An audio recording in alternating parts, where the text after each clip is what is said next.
Hello, welcome to the Black Hearted Oracle. Now, before we get started, I'd like to pay homage and reverence to Mother Sustainer, Father Creator, and of course, my beautiful ancestors. Now, what you see laid before you is a reading that I was guided to do, and who it's for is for the descending masculine Aries, and we would normally call them karmics, but I was guided not to, because we're all karmics in someone's lives in some point in our lives. And the journey between karmic and ascension is meant to enlighten everyone involved. So even though it is a rough journey and it's can be very gut-wrenching and heartbreaking, it's still meant for our greater good, including the karmics, right? So, okay, let's get started. This one is for the masculine descending Aries. And the first is the Angel de la Muertes and his transition to the spirit realm, number 16. Which boils down to a 7, which is my spiritual number.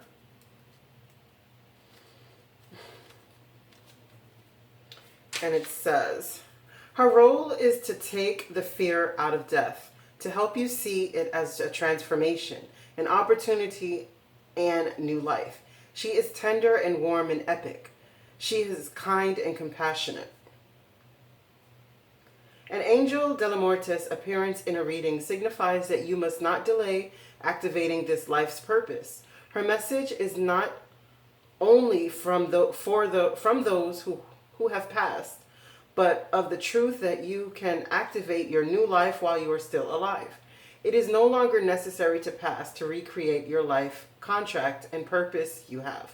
Do not wish to leave in order to start anew. Believe that this life is a constant process of creation and that you are at a point where you can end a pattern without ending this life. Energy is changing and death is no longer the greatest reshaper. She comes to visit you now, so you fear the mortality. So your fear of mortality passes, and so that you understand that you can begin to rebirth yourself into a new life now. Okay. So the message for that is saying that if he is ready to change, he has the perfect opportunity right now to do so. Because whether this is going to be a near-death experience for him or not,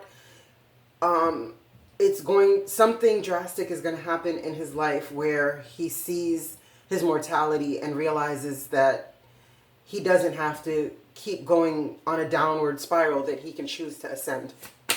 Okay, why is the Angel de la Muertes here for the descending masculine Aries? Oh, that's way over there.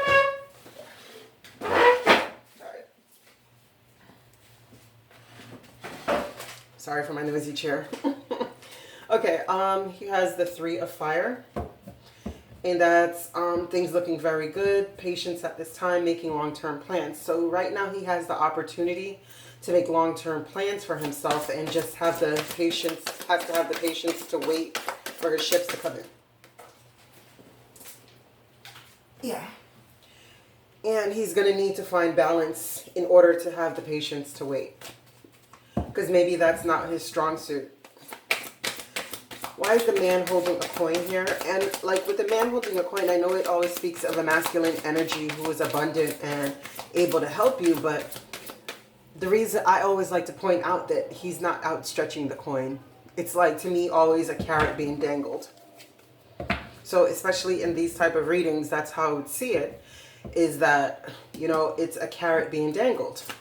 Why is the man holding a coin here for the masculine descending Aries?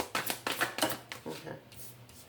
Yeah, see, he's focused more on his finances, but he needs to be more focused on being compassionate. This is the Knight, so he needs to give an offer. Instead of leading with his money, he needs to lead with his heart. Why is hold the fixed moon, hold your vision here for the descending masculine Aries?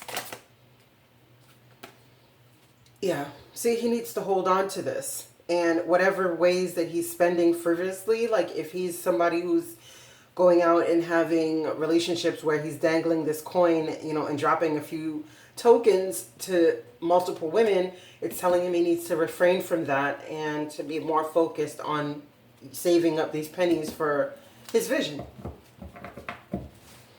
Why is despondence here for the masculine? Okay. Yeah. See, he's having a lot of force, so it's telling him that stability needs to be his focus, right?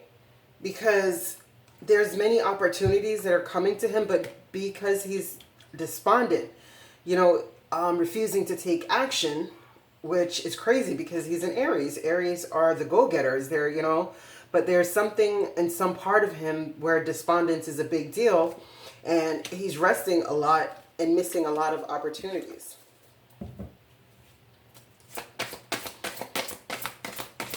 And see, like if you look at all the fours, 444, it takes you to the 12 of the wisdom of the owls. You know, why is the owls here for the masculine descending? The Empress, yeah, and it goes down back to a 3. So it's saying, do not waste this wisdom. Take this opportunity for a new life. You know, this is giving birth to your dreams, just like it says, hold to your vision. You know, don't allow despondence, you know, this need to over rest and this need for, you know, over resting to make you miss this opportunity. Whatever it is. Because there's a new life here that's dying to come into balance. Would you elaborate on the Empress, please? Oh.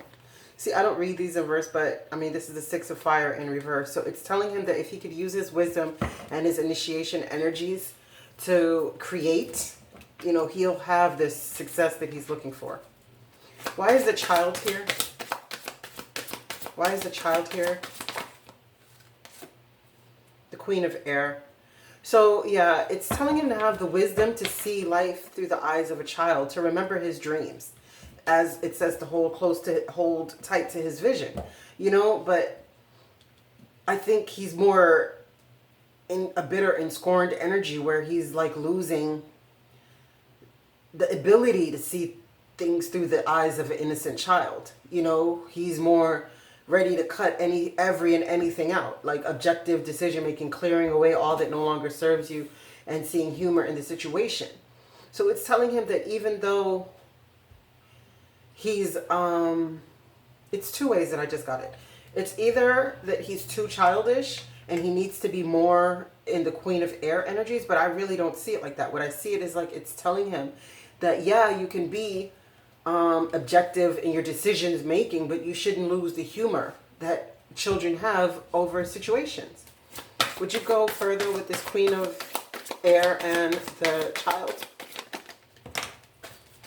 Yeah. So while he's juggling opportunities, right? Continue to do things that make you have to keep apologizing. You know, causing backstabbing and betrayal, and then end up having to give these little page offers of apologies and little trinkets, again, of love. Oh, I didn't even read the opening guidance, my bad. Focus, the tents are rocking.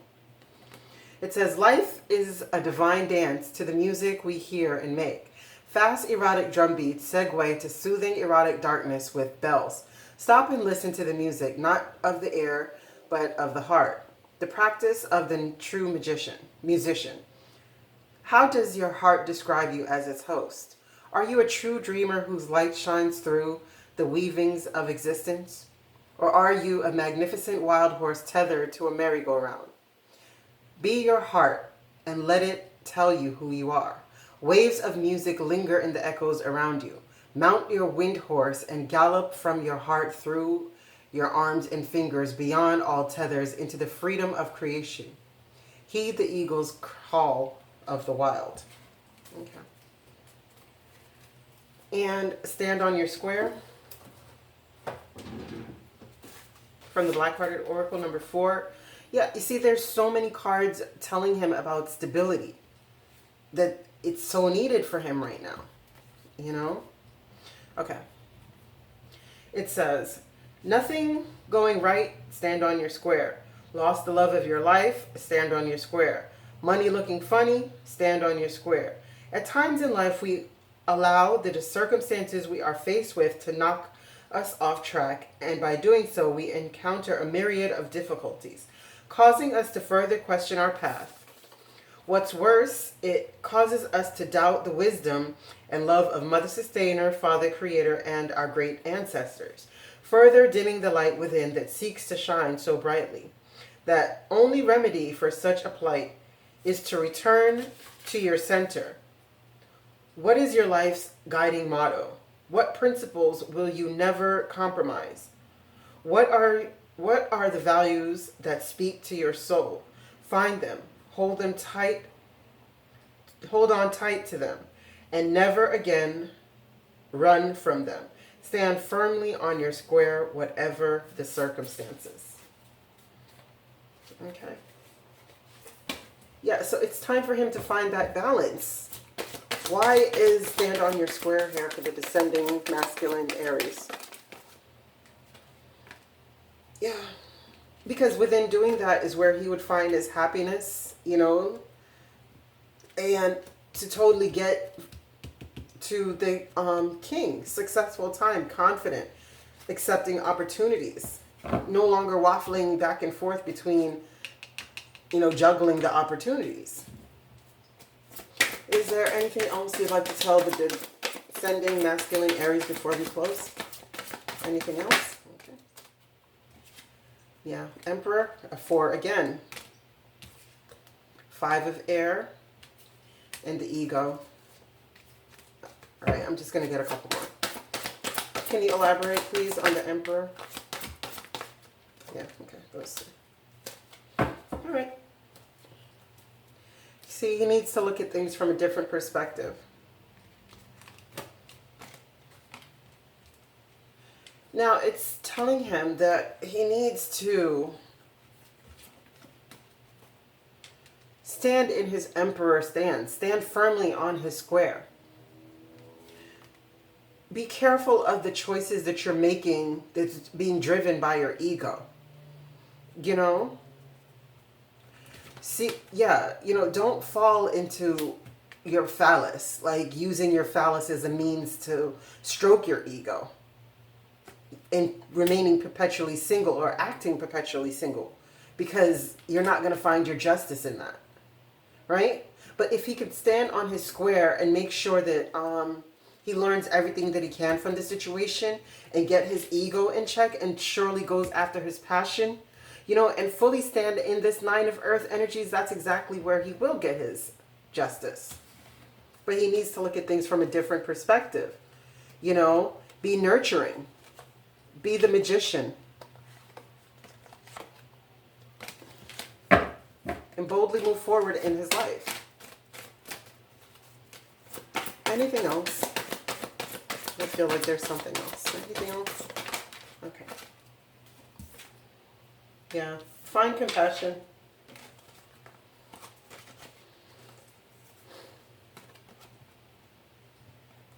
Yeah.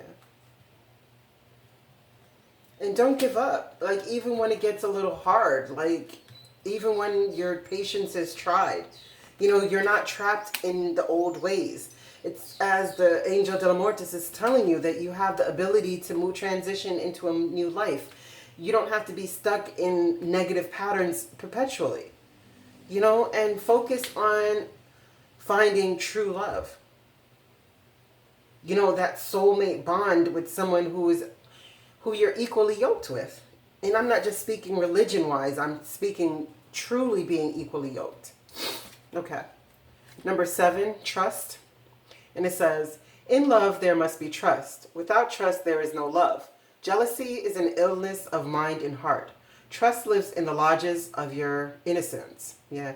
Hayoka is a warrior of the Native American tradition who goes into battle backward on his horse with a broken lance, knowing that the Great Spirit will protect him. It is this kind of trust that you need. The imbalanced aspect of the patriarchal history resides like stone carvings within each of us. Welcome the new aspects of feminine power to your being, even though they may seem foreign. Trust in the ways of divine power and the Great Spirit. Know that you are made of this divine power and live with trust in your heart. All right, I thank you so much for coming to the Black-Hearted Oracle. I pray these messages found you well, and I hope that you find your higher self in the quiet places, and may Ma'at hold you in her loving grace. Ashe.